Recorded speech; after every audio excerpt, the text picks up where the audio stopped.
Tapi dalam keadaan sempit bisa jalan itu tergantung niat kita sendiri. Jadi marilah teman-teman kita luruskan niat kita sebagai seorang pendidik. Kita di pundak kita ada kewajiban yang harus kita pikul. Kita luruskan niat kita untuk berbagi waktu seperti yang disampaikan Ibu Yeni tadi, berbagi waktu untuk PMN, berbagi waktu untuk berbenah diri.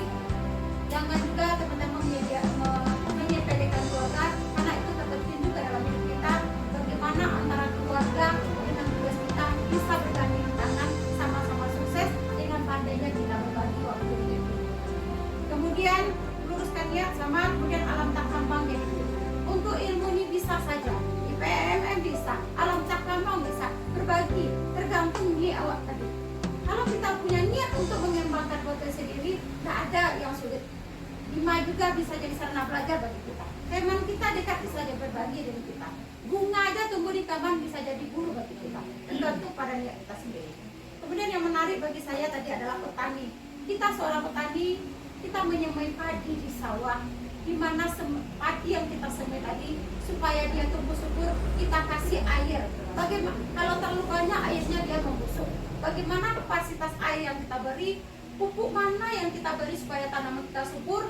Dalam berapa hari kita siangi? Dalam berapa hari kita apakan? Kita siangi, kita bajak sampai dia nanti kita tuai hasilnya.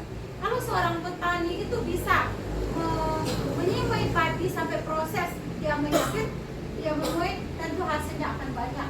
Begitu juga anak didik kita. Kalau kita dari awal menolaknya, membimbingnya, kita perhatikan perkembangannya, apa yang dia butuhkan kita penuhi, insya Allah nanti akan lahir. Kita sebagai mencerdaskan kehidupan bangsa dengan melahirkan manusia yang beriman dan bertakwa dan manusia yang berkualitas, mempunyai daya saing yang tinggi. Generasi hari ini adalah generasi yang akan menjadi pemimpin di Indonesia emas di tahun 2045. Kemudian kita sudah saya sampaikan tadi, semboyan Ki Hajar Dewantara di dunia pendidikan, Turi Handayani, Ingat Sosembrodo, Imadia Mangakaso, memang harus kita terapkan dalam pendidikan. Bagaimana kita berfungsi sebagai garda terdepan, sebagai yang dicontoh, ditiru, karena kita gurunya adalah selebriti. Kenapa dikatakan selebriti? Begitu ibu terlambat, orang-orang di jalan bertanya, kok terlambat bu? Begitu kita beri support, kita berikan reward.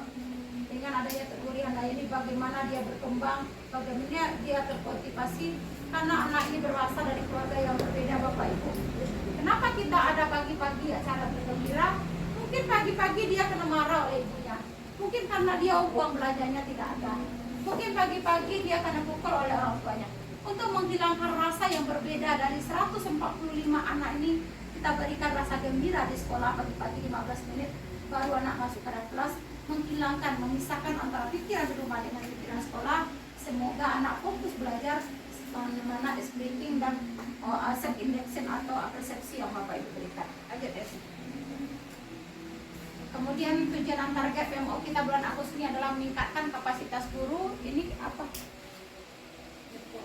Kemudian meningkatkan kualitas pembelajaran, meningkatkan hasil belajar peserta didik, kemudian mengembangkan kompetensi peserta didik sesuai dengan minat dan bakatnya. Itulah sasaran kita dalam pertemuan kita kali ini, ibu guru semuanya. Semoga di tahun depan, karena kita ada 3 kali PMO, memang benar hasil PMO hari ini bermuara kepada peningkatan kapasitas teman-teman, sehingga bermuara kepada peningkatan kualitas pembelajaran, bermuara kepada hasil belajar peserta didik. Kemudian kita bisa mengembangkan anak didik kita sesuai dengan bakat dan minatnya, sehingga dia mempunyai kecakapan dalam hidup. Dewasanya nanti dia bisa mandiri sebagai seorang wirausahawan atau sebagai seorang pengusaha yang mampu. Kemudian dan kalau sebagai PNS dia menjadi PNS yang berdedikasi. Terakhir. Kemudian tidak hanya yang bisa kita sampaikan pada pertemuan kita ini, kita bisa melaksanakan kegiatan IHT, in-house training. Kita selalu aktif di KKG, walaupun kita sudah aktif di KKG, kita tingkatkan lagi aktif di KKG, membentuk komunitas praktisi dan forum berbagi.